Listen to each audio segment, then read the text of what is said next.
was just thinking, I think just this morning, my buddy Will Hockman, who he was at my wedding.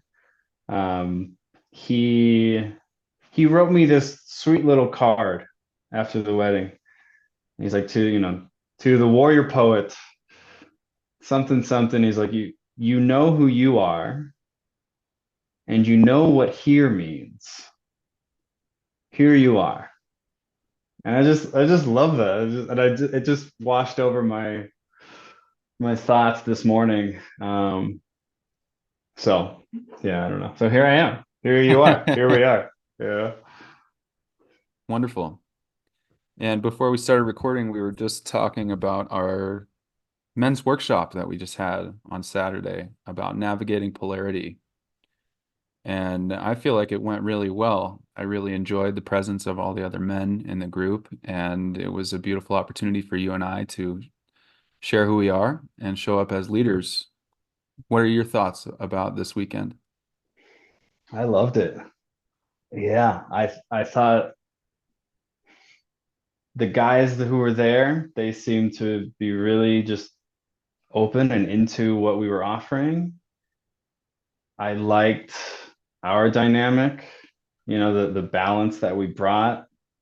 It really did feel true to our theme of tapping into like these different energies and paying attention to how can I transition? Life asks, this energy of me, like this yang masculine, like I got to be strong and I also have to be soft. And I thought we did a really good job of offering those different flavors and speaking to just those transitions that we have to navigate. I feel really pumped. As do I. Yeah, I feel the same. I feel like the men who showed up really showed up with intention, and it just felt very harmonious between the two of us as the leaders of the group, and it contributed to my own growth too. It's like the workshop was an act of service for these other men, and also it's a continued development in my own personal growth and seeing myself in a new way too. So that was really fun to do with you, and I look forward to doing more. Yeah. Yeah, me too. What did you notice for yourself? You said it contributed to your own growth. Like what do you notice there? I noticed that because there was a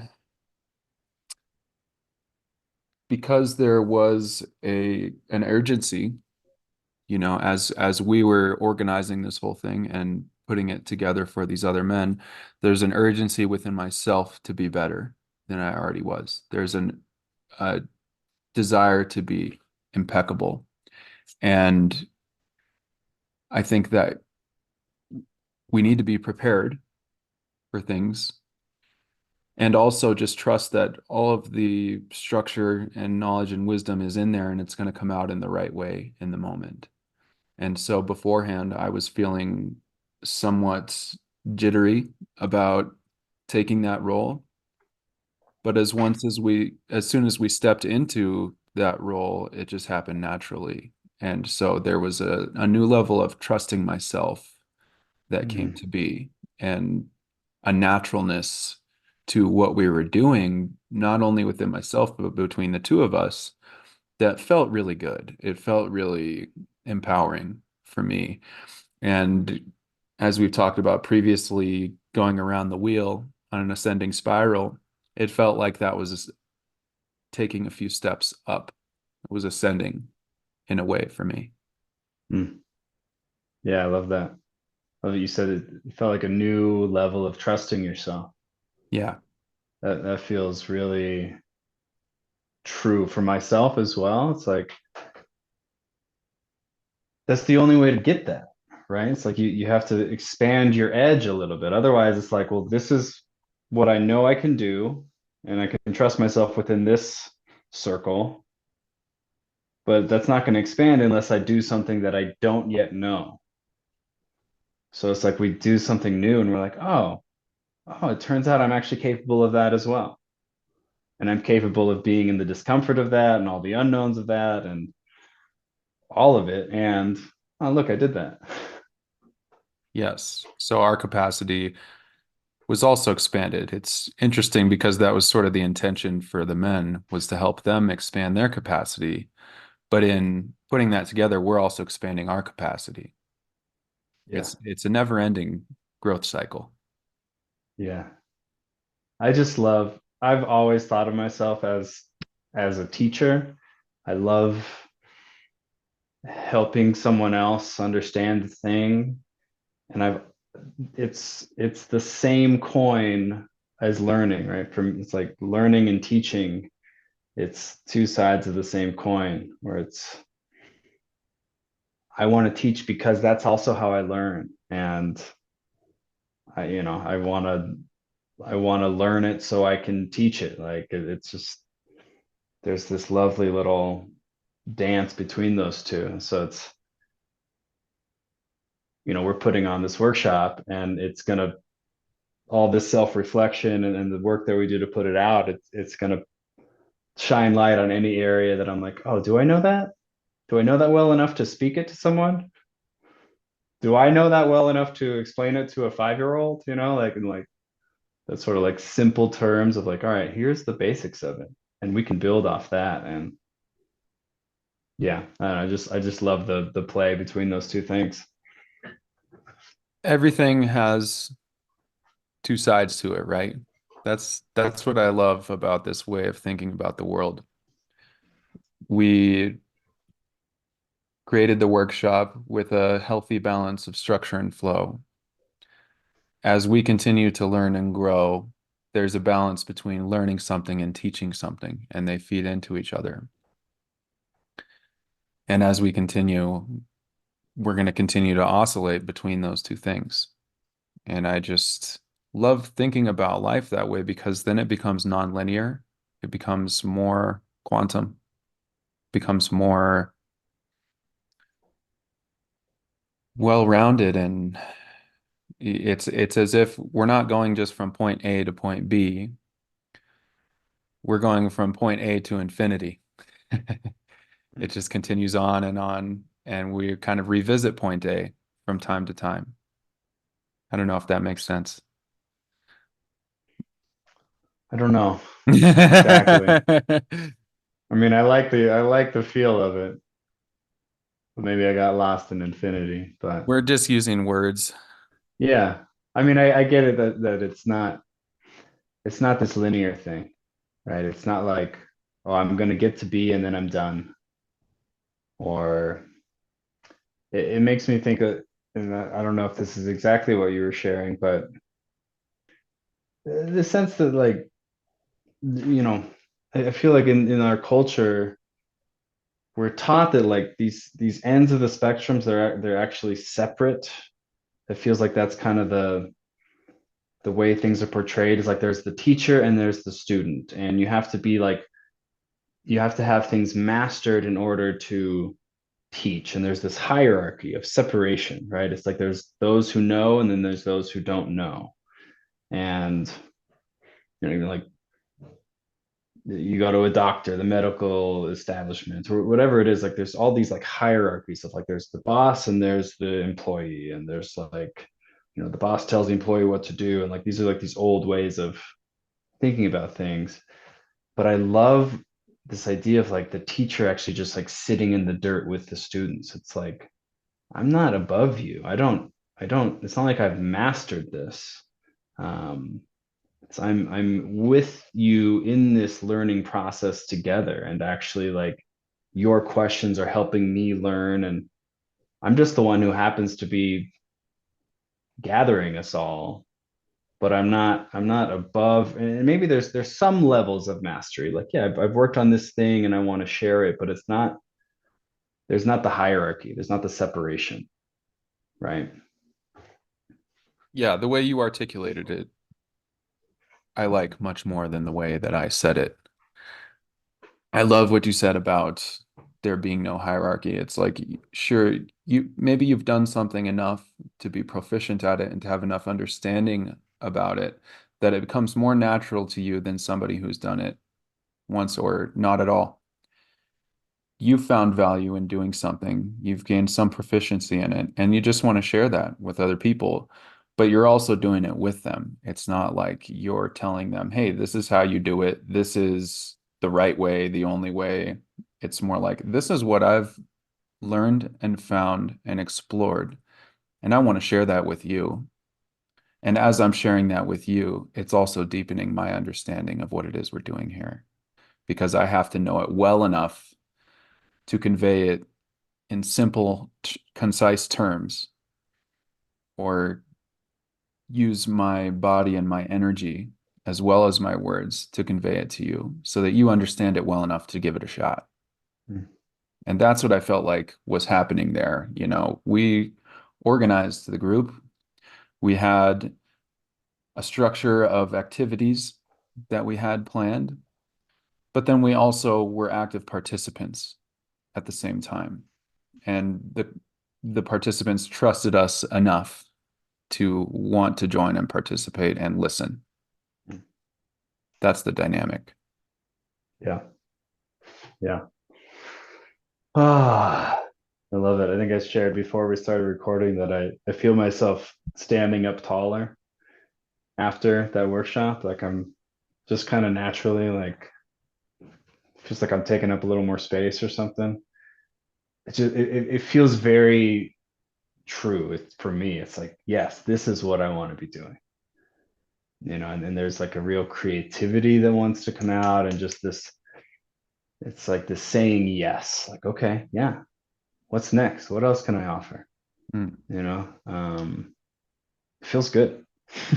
Feels good in my body. You look good. Thanks, man. Feeling good is looking good. That's right. Oh, I'd love to share, before we were recording, if you're okay, going back to that, the place you were sharing about. You were saying that afterwards, you kind of had a hard time like closing that energy. We had this big kind of expansive experience, and then you had a hard time like kind of closing it for yourself, and you were noticing a little bit of that self-critic, right? Which I think we all have. Um, Is that is there anything else you want to share about that, or like does that capture what you were sharing? yeah, definitely. And I can say a few words about that because it's definitely pertains to my growth. I mean, in the past, that self-critic has been one of the main voices that my mind brings to the forefront. And I realize it's been sort of a pattern of behavior to condemn myself somewhat after doing something that expanded my own capacity or doing something that was new and challenging for me. So, since I've become aware of that self-critic and become aware that that is a part of myself that I would relate to the shadow, the part of me that wants to remain small, the part of me that doesn't want me to achieve that highest version of self, the part of me that is probably there because at some point it helps protect me. It helps keep me safe. I'm Hmm. aware of all those things. And this past time, leading up to the workshop, I felt like I had a pretty good handle, or I had loving open arms to that part of myself. I've really evolved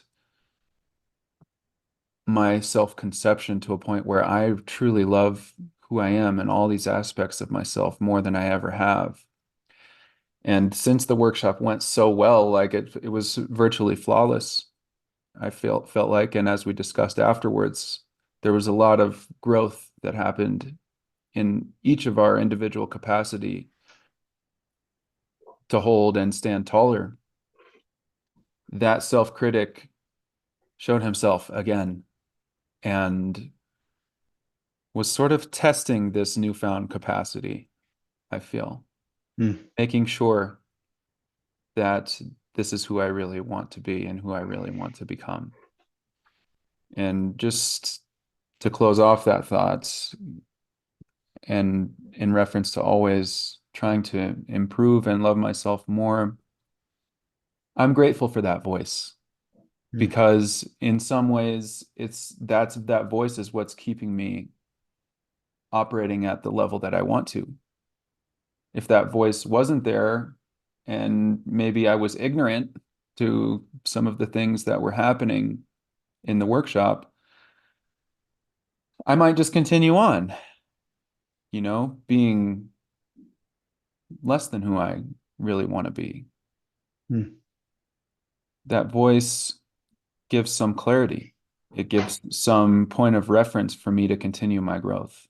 I'd love to share this framework that I'm still learning this, but the more I look at it, the more I'm really enjoying and finding it useful is it's the Chinese the five elements, the creation cycle of the Chinese five elements. And so it's I'll briefly describe it. It's basically the elements of water, wood, fire, earth, and metal, and how.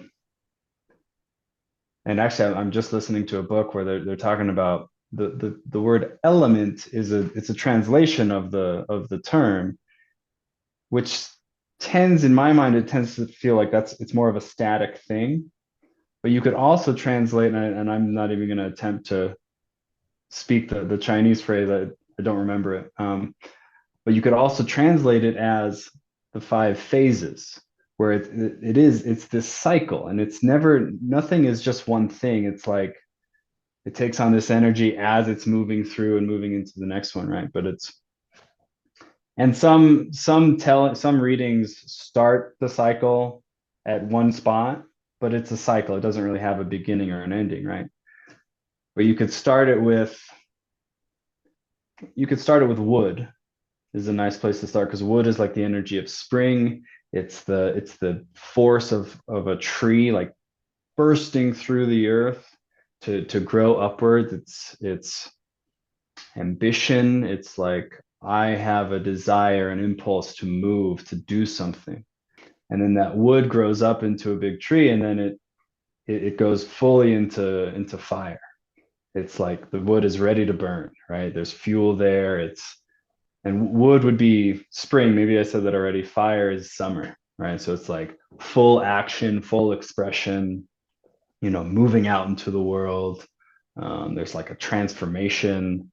It's from the heart, right? Like fire, it lives in the heart. There's joy there. Um, and then that naturally will go into earth. And earth is kind of a transition. It's not really a season. Earth is imbued in all of them, but earth is the thing that holds us. It's and you think about like after summer, like things start to go back into the earth, right? What else was I gonna say? Oh, yeah, like after the wood burns and there's ashes, and then the ash turns into earth, right? And earth is like nurturing, grounding. There's like a real holding energy, solid energy. And then that goes into metal.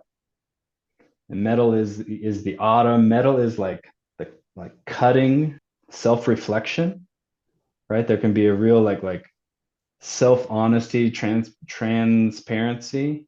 And that's an appropriate place for that kind of self-critic in a healthy way, right? Of like, okay, let's honestly look at like how did that go? What needs to be pruned? Metal can be really like piercing through the stories or the bullshit, right? And then from metal, you go to water. Like water, you say like water condenses on metal, is how they kind of like frame it in the cycle. Like, and so water is full surrender, full release into the depths, back into the formless void, just like full rest.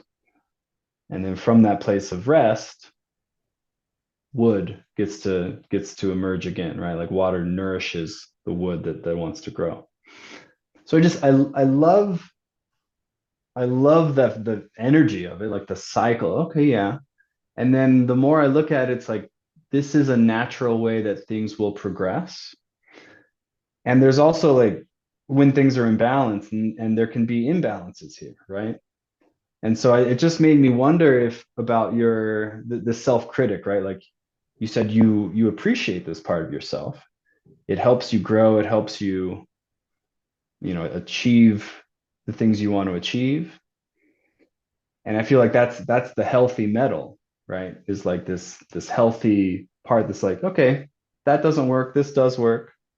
And my question, the reason that it sparked me to bring this up was, we had the wood energy, we had this inspiration to build this workshop. And then we went into fire where we did it. We were fully there in this expansive place.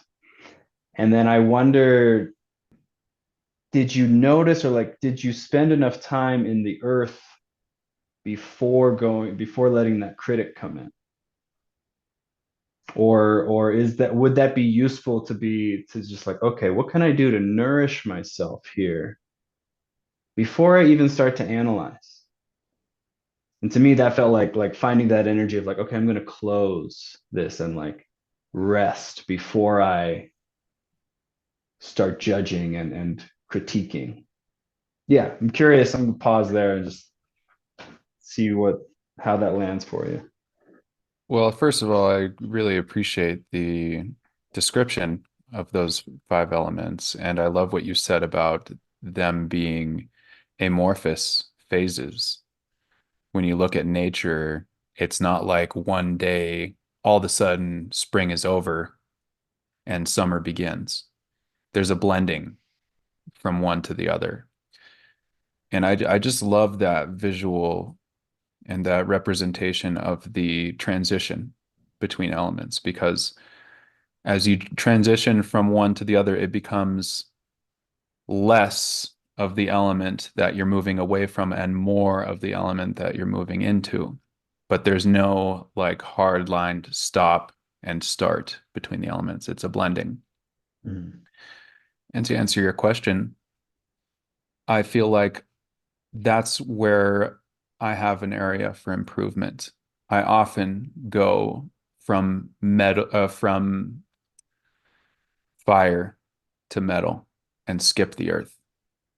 I don't do this intentionally, but I haven't been consciously practicing that element of earth to the level that I practice the other elements or to the level that those other elements arise.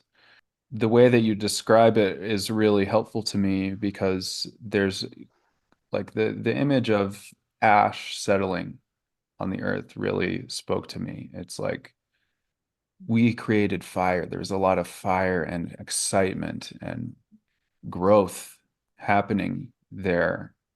And when you skip the settling part and go right to the metal, the critic, cutting through to the truth in a way that gives me a skewed or modified view of what happened.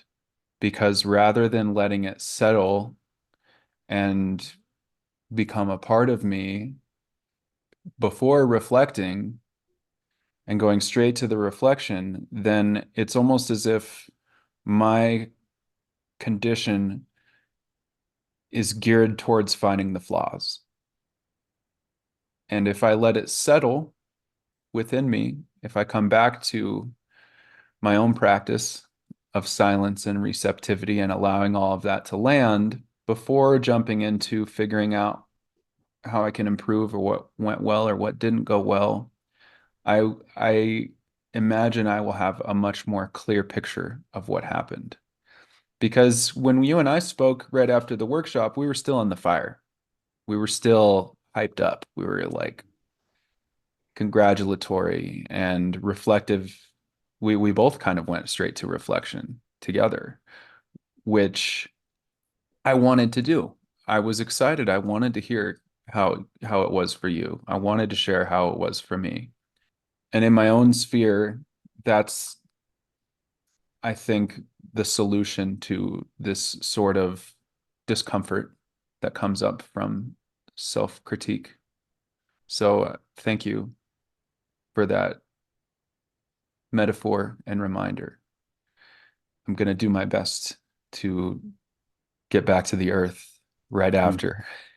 And we were talking a little bit about the process of starting something and how much time and intention goes into the preparation, the beforehand of whether it's a workshop or a class or a client. My area for improvement is going to be dropping back into that earth, that settling, that proper closure mm. before reflection.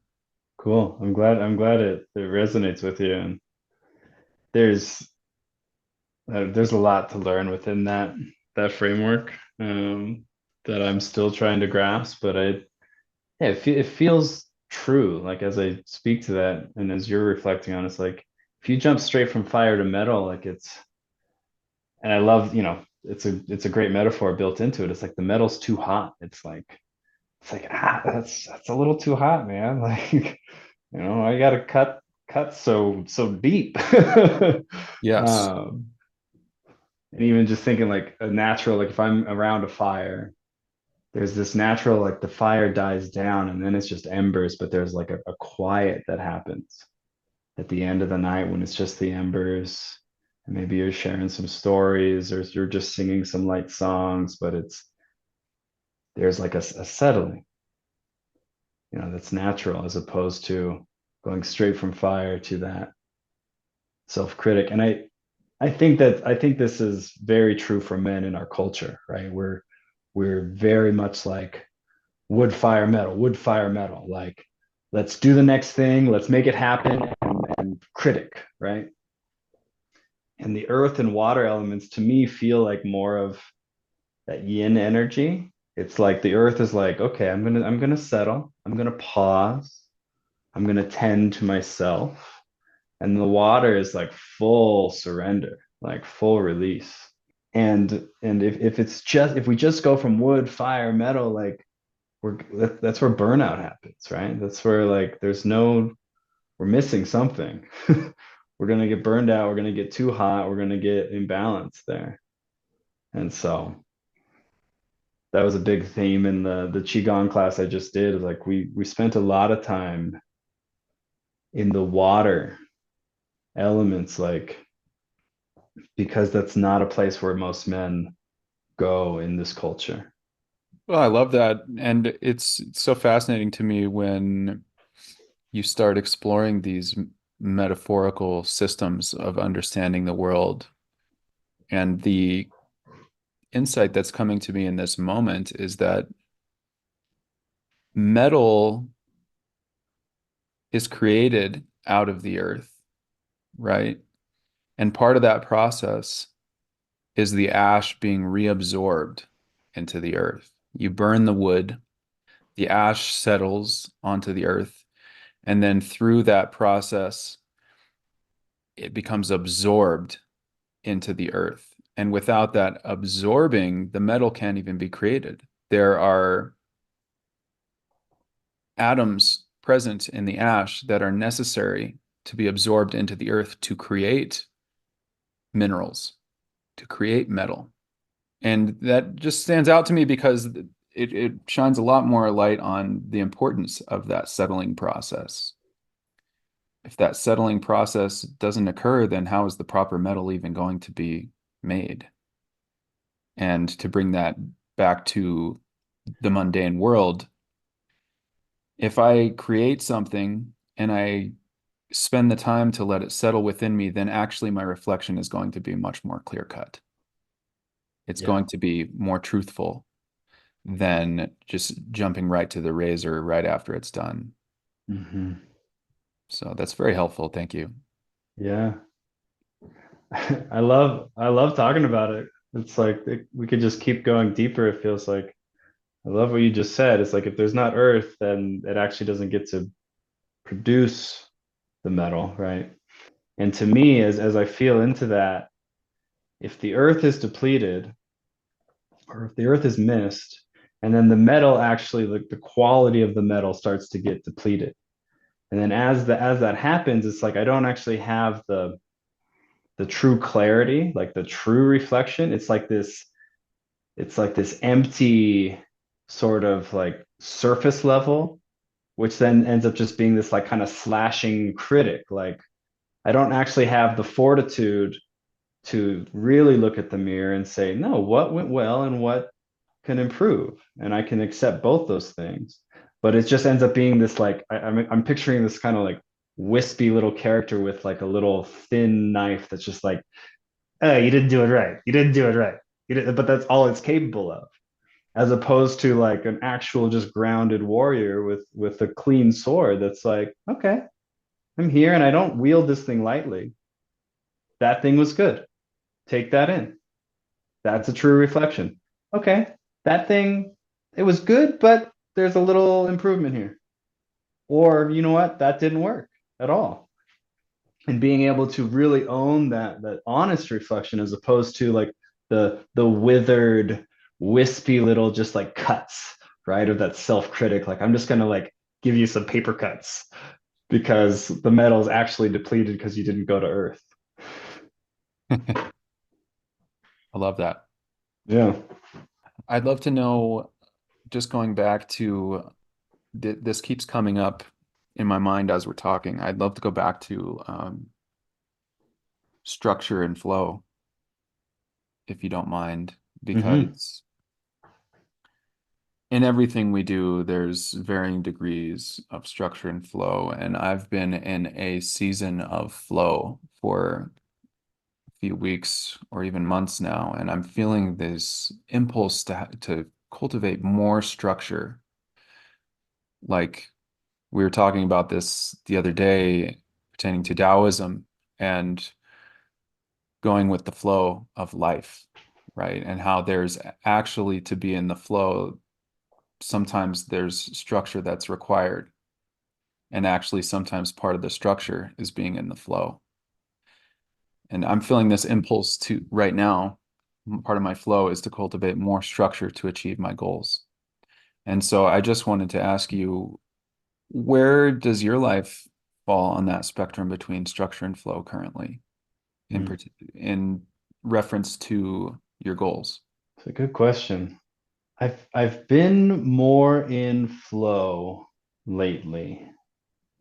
I would say there's several months ago we had a session where you were coaching me and you offered that your matrix or I was calling it the priority map, right? Just a really simple, concrete way that you like to lay out, here are my priorities, here's the one thing that I need to do in this category. And it's very like there's a very structure, a map there. And I used it for a bit, and then I've really just like put that down and just I've been just trusting my ability to just hold these pieces and do the thing that is the most important. And things that I've been getting everything done that I've needed to be get done, but it's more of a there's something in me that's been letting go. That's just like, okay, these things are happening, and maybe I write them down on a list, but then I'm not like every day looking at my list. And just last night, I realized, there's a lot of things like it's like, okay, I can juggle a few things and be in flow and be like, okay, yep, that's happening, it's all good.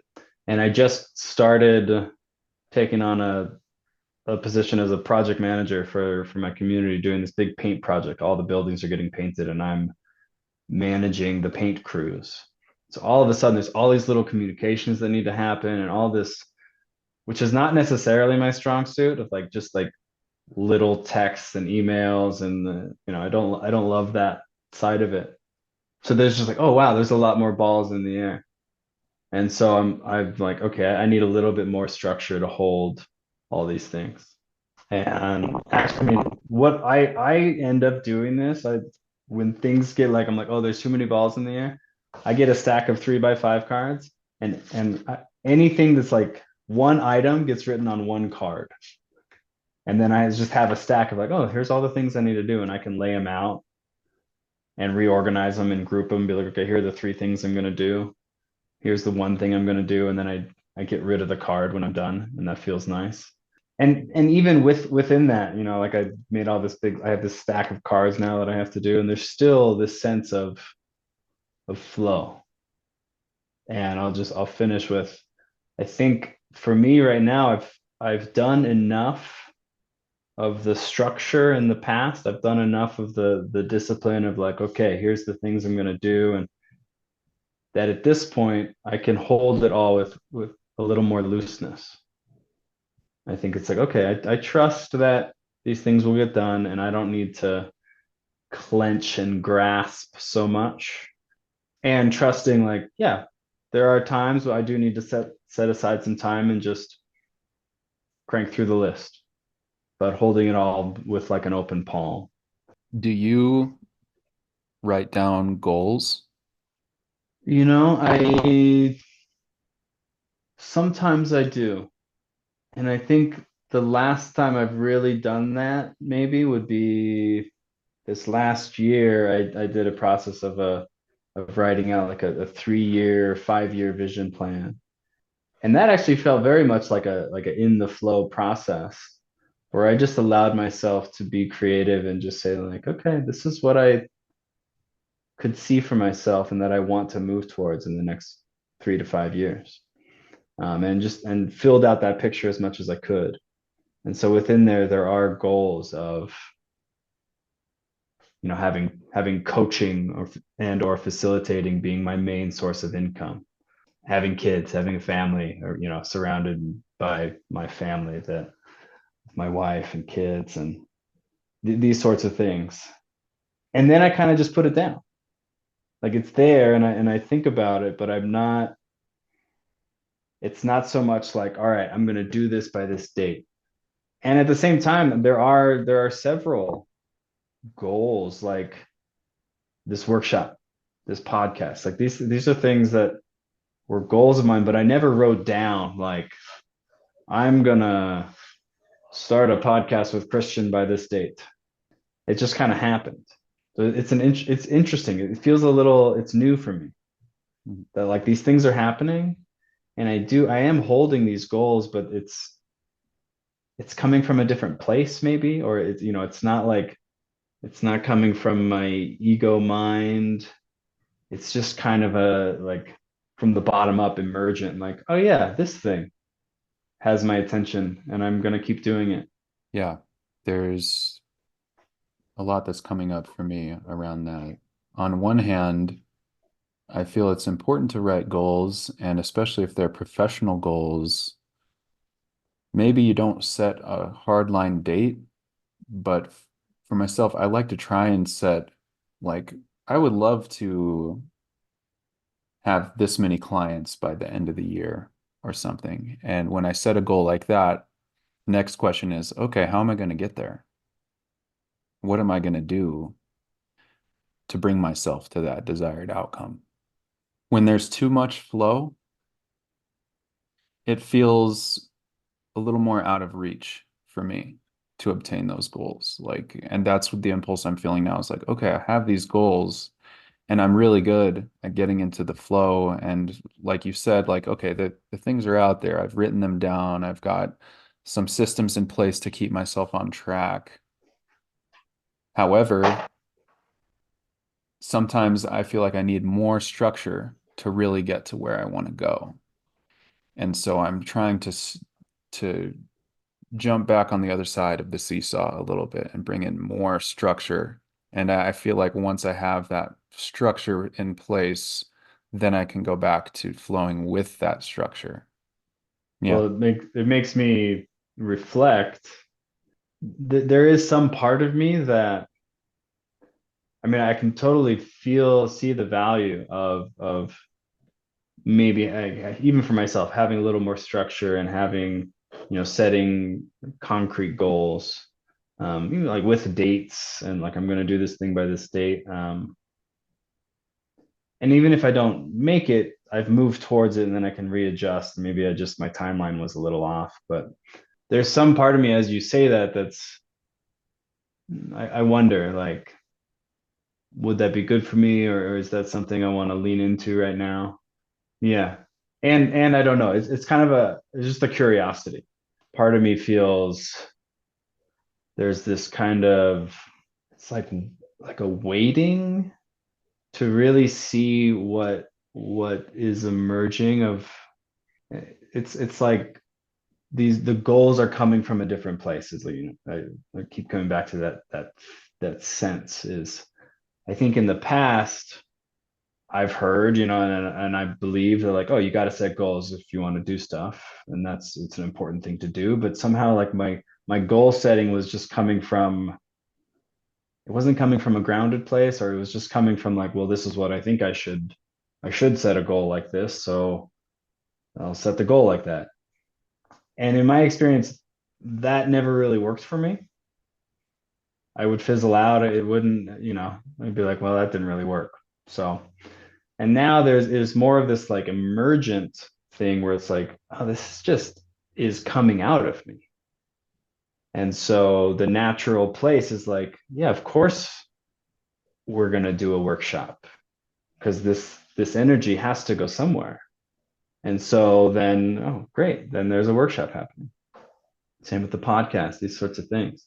And so I'm hesitant to like put reins on it almost, and be like, all right, this is where we're going. It's more just like, huh, where is this going?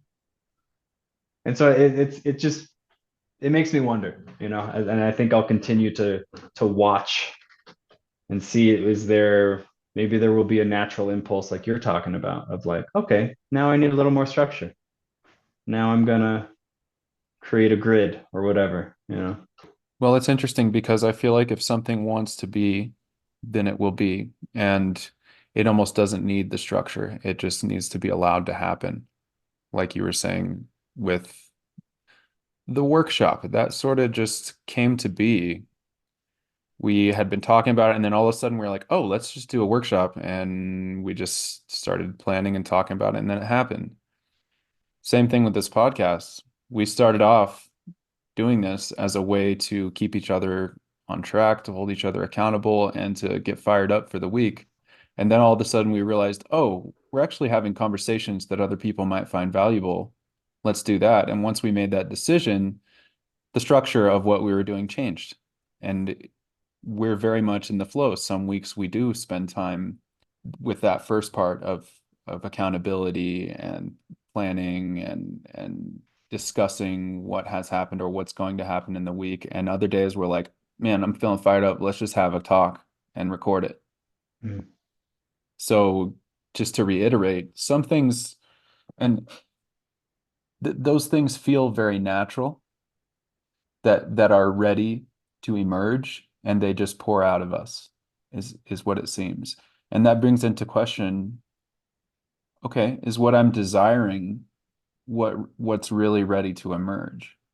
Mm. Or maybe it just needs a little more time to gestate. It needs a little more time to remain under the soil and build its potential. And I try and remind myself of that when I get caught up in my head of like, oh, I want things to be a certain way. They're not there yet. What can I do to make it happen? Sometimes action is needed. I mean, it's always needed, but maybe, and the reason I bring this up is because I do have desires that aren't met yet, and I can see I'm feeling like I'm on the path to that, but maybe there are some things that I could be doing that would help me get to where I want to be in a more concrete way. Like I've become very trusting of my path and what the universe presents to me, what the state of my condition presents to me, what is going on inside of me and around me in my family and community. How are these things all contributing to the achievement of my goal? And also, what am I not doing that I could be doing? Or even just in that process of reflection, I'm like, okay, like what are some actionable things that I could take that are going to get me closer to that? That's where my head's at now. I've been in very much in the, okay, I'm just going to take what comes to me, integrate it in myself, and continue on. I've been very much in this state of trust and flow.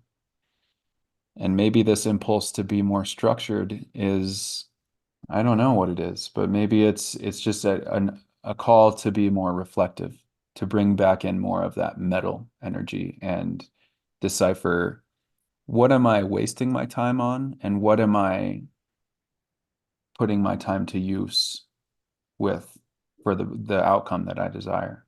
Yeah. What are you wasting your time on? And I ask that because that lights up something for me. Well, I don't know if I'm necessarily wasting my time. I just wonder if my time could be better used. Hmm. Because what's been happening is I've been so much in the flow and I have my priority map, living matrix, and some weeks I'm really good at crossing off the items on my list, and some weeks almost nothing gets crossed off because life happens and I've been in that flow. But I guess what I'm feeling is that when I set a structure for myself, like say, we have this Monday structure and I typically work through the afternoon, could I just even block off time for myself like, okay, these 4 hours, I'm going to make sure that I have uninterrupted to do what I need to do rather than sort of responding to what's happening in the moment. I'm setting myself up to have time to do the things Hmm. rather than flowing with what is. I don't know. It's sort of confusing and paradoxical when I think about it this way. And life is complicated. We've got people and families and animals and responsibilities and work and Hmm. random things that come up that we have to address and deal with. It's such a challenge to juggle it all, and that's why I find that map so useful is because life is just this huge juggling game where we're Hmm. constantly juggling priorities and activities. I want to just become a proficient juggler. Like that's sort of the thing that helps me achieve my goals is I get really good at figuring out what's the top priority right now. Is it actually working on stuff or is it like, wow, I really need to give some attention to my house. I really need to clean the basement or something. And Hmm. oftentimes if I just decide what's the number one thing I got to do right now and not judge whether it's work related or not, I feel like it's clearing the plate and also clearing the energy for those other priorities. Does that make sense? Hmm. Yeah. Yeah. It makes me think of I heard this from a teacher a long time ago, but in any given moment, where is the most nourishment? And I just love that framework. It's not what's the most productive. It's where is the most nourishment? And the most nourishment might be put your head down and get the work done. Or it might be, you know what? I'm gonna just sit in the sun with my daughter and just take a breath. Or maybe I'm gonna go clean the bathroom, like whatever it is. But like in any given moment, there's like the most nourishing thing you can do for yourself and your family. Mm, And that just feels like it's just like warm love that I feel when I tune into that. It's like, okay, yeah, mm. yeah, that's a nice way to look at things. It also made me think, I just had this thought this morning, or maybe it was yesterday. Yesterday, on Sundays, I've been doing this longer qigong session every week, and I've been exploring kind of like it's like holding a horse stance. We call it standing at stake. We did it at the workshop. Standing at stake or chi cultivation stance. It's like horse stance, and your arms are up in front of you, so your legs are burning, your shoulders are burning, right? And I've been exploring holding that longer. I did like 20 minutes yesterday, and I'm watching my thoughts go, and there's this thread that I was watching that was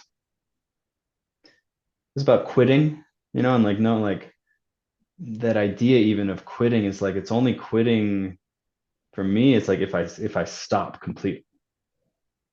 If I set a goal and then I realize like, well, that's really not the smartest use of my time, and I stop that, but then there's still like an energy that wants to move forward. It's like, okay, well, where do I want to go? Quitting to me is like I'm defeated and now I'm done trying anything. Well, that thing didn't work, so I'm done, Mm. right? I've quit. but I could have little mini episodes of quitting a task, or even this morning actually I was doing some did a little workout with some kettlebells, and at some point I was like, I'm going to do 3 rounds of this thing, and I did two, and then I'm like, you know what, my knees, they're not feeling great this morning. They feel a little like they're just cranky, and I don't really want to keep doing these squats with this kettlebell. And I had the thought of like, well, do I just push forward because that's what I said I was going to do? I could do that. I could find that place. And I'm like, you know what? No, I'm gonna stop, and I'm gonna be okay with that. But it doesn't mean that I'm just like done doing kettlebell workouts. It's like there's another part that comes online that's like, okay, well then do it in 2 days.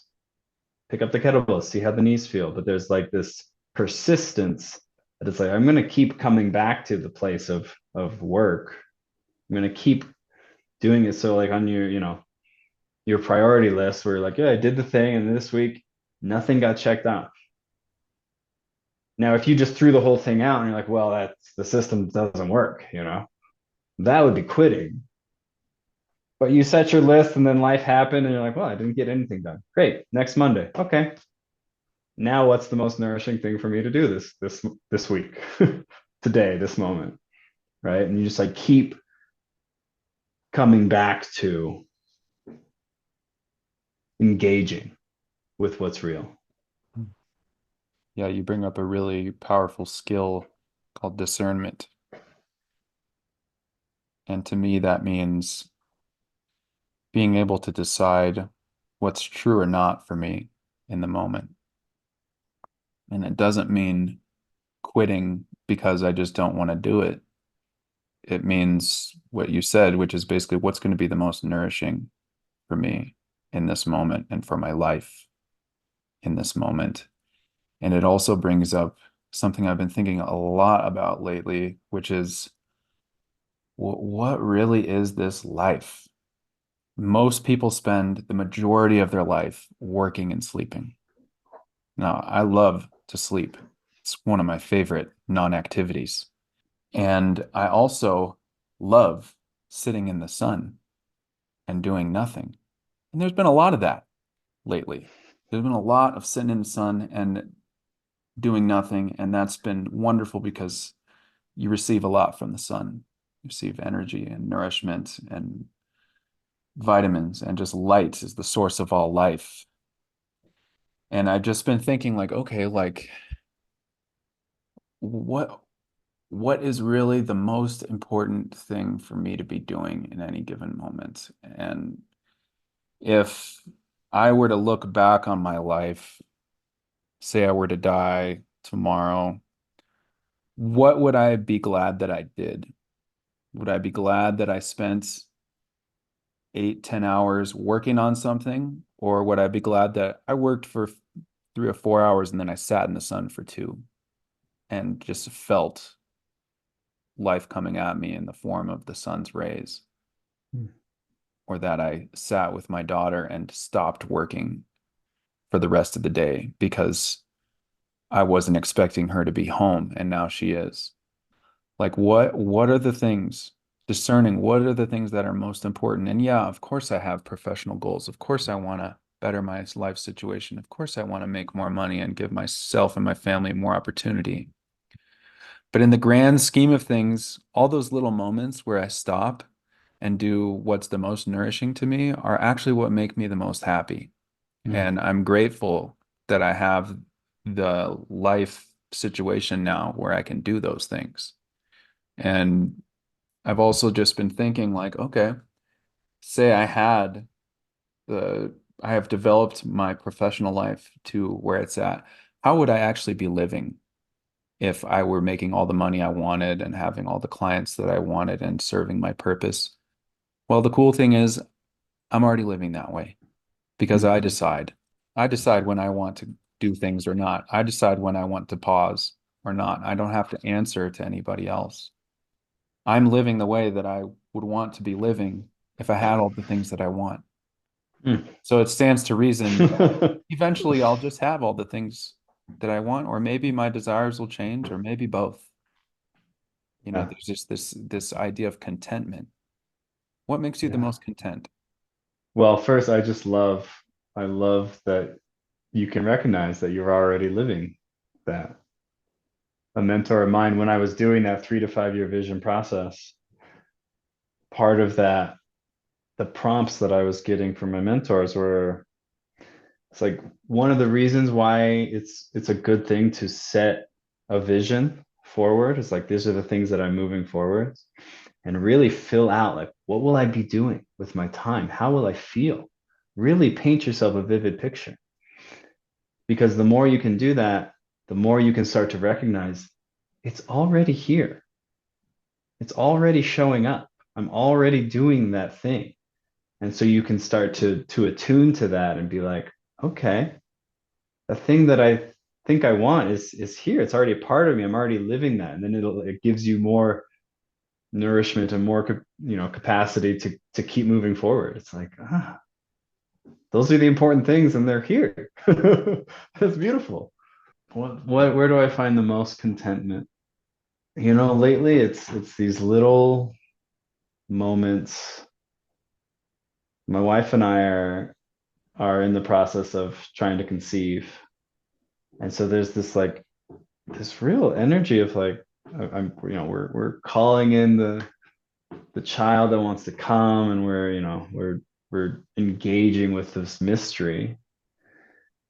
And there are these moments where I'm just at my house and it's like a Sunday afternoon and maybe there's some nice like just soft music playing or just like the birds chirping or something and it's just like ah there's like this is my home like there's this sense of home and it's like my wife is maybe she's in the other room she's doing her thing and there's just this energy in the home that's like I feel I can like taste fatherhood or something there's this like ah this is where my family lives you know and it's a safe place and there's beautiful mountain views and trees and flowers and like and I'm not doing anything. There's nothing to be done. It's just like, yeah, we got to cook some food later, and we have food in the fridge.